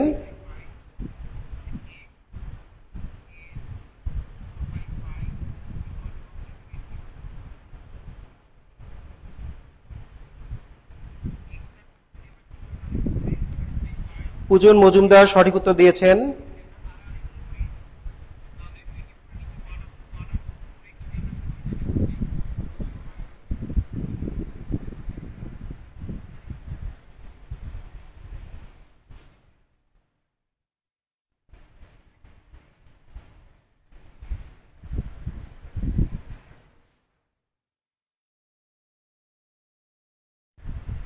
পরবর্তী প্রশ্নটি আপনাদের জন্য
একটি বইয়ের মূল্য 40 টাকা।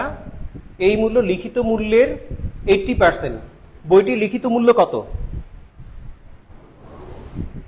এই প্রশ্নটি আপনাদের জন্য। এই প্রশ্নের সাথে সাথে আমরা আমাদের আজকের ক্লাস শেষ করব।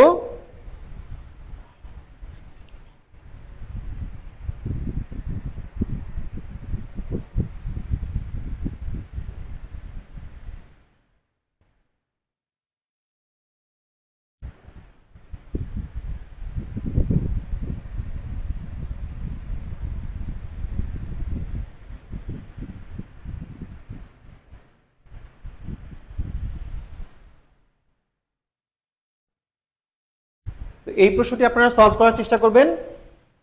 এরই সাথে সাথে আমরা আজকের মতো ক্লাস শেষ করছি। সবাইকে অনেক অনেক ধন্যবাদ। শুভকামনা রইল সবার প্রতি। আসসালামু আলাইকুম।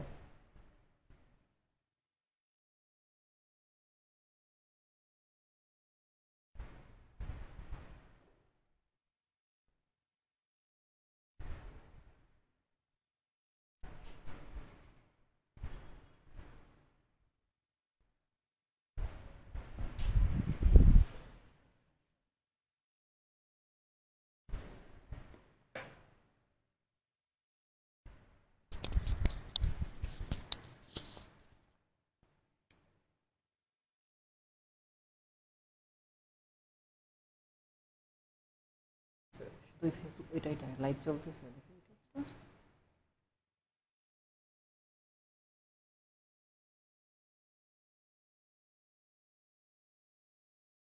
তো ধন্যবাদ স্যারকে। স্যার অত্যন্ত গুরুত্বপূর্ণ যে ম্যাথগুলা সেগুলো করিয়ে দিয়েছে আপনাদেরকে। এখন পর্যন্ত আপনারা যারা ছিলেন শুরু থেকে শেষ পর্যন্ত সকলকে অসংখ্য ধন্যবাদ। আর স্যার কিন্তু আমি দেখতেছিলাম অনেকগুলা ম্যাথ করাইছে আজকে, অনেকগুলা। তো শুরু থেকে শেষ পর্যন্ত যারা ছিলেন সকলকে আরো একটা থ্যাংক ইউ দিচ্ছি। আর যারা কষ্ট করেছিলেন নিশ্চয়ই আপনার কষ্টের ফলাফলটা সৃষ্টিকর্তা আপনাকে প্রদান করবে। তো আপনাদের সকলের জন্যই শুভকামনা। ক্লাসটি কেমন লেগেছে একটু কমেন্টসে জানিয়ে দেন। এবং আপনারা যেহেতু অনেকগুলা ক্লাস করেছেন, আপনাদের সবাই শুরু থেকে শেষ পর্যন্ত ছিলেন, সকলকে অনুরোধ করব যে ক্লাসটি শেয়ার দিয়ে আপনি আপনার টাইমলাইনে রেখে দেন। আমাদের এখানে নিয়মিত কিন্তু ক্লাসগুলি লাইভ হতে থাকবে এবং নিয়মিত অনেকগুলা ফ্রি ক্লাস পাবেন ইনশাল্লাহ। তো যাই হোক, আমাদের এই কোর্সটা কিন্তু আনলিমিটেড এক্সামের আগ পর্যন্ত চলবে এবং এর মাঝে সম্ভবত ক্লাসগুলো 2 বার করে রিপিট হবে। মানে আজকে যে ক্লাসটা হচ্ছে, আমাদের কোর্সটা যখন শেষ হয়ে যাবে রোটেশন আকারে আবার একবারে 0 লেভেল থেকে শুরু হবে এবং ক্লাসগুলো কিন্তু একবারে 0 লেভেল থেকেই করানো হচ্ছে। একদম বেসিক আলোচনা ক্লাস 9-10 এর বই থেকে করানো হচ্ছে। আর এখান থেকে এর বাহিরের থেকে প্রশ্ন আসে না। প্রাইমারি, নিবন্ধন বা 11 থেকে 20তম গ্রেডে যে প্রশ্নগুলো আসে সব এই 9, 10, 11, 12 পর্যন্ত যায় না, মানে 6 থেকে 10 পর্যন্ত বলা যায় এখান থেকে এসে থাকে। তো যাই হোক, সকলকে অসংখ্য ধন্যবাদ। সকলে একটু কমেন্টসে জানিয়ে দিবেন ক্লাসটি কেমন লাগলো। অনেক রাত হয়ে গিয়েছে, সকলের জন্য শুভকামনা। আজকের মতো বিদায় নিচ্ছি। আল্লাহ হাফেজ। আবার দেখা হবে নতুন কোনো ক্লাসে। ততদিন সবাই ভালো থাকবেন, সুস্থ থাকবেন।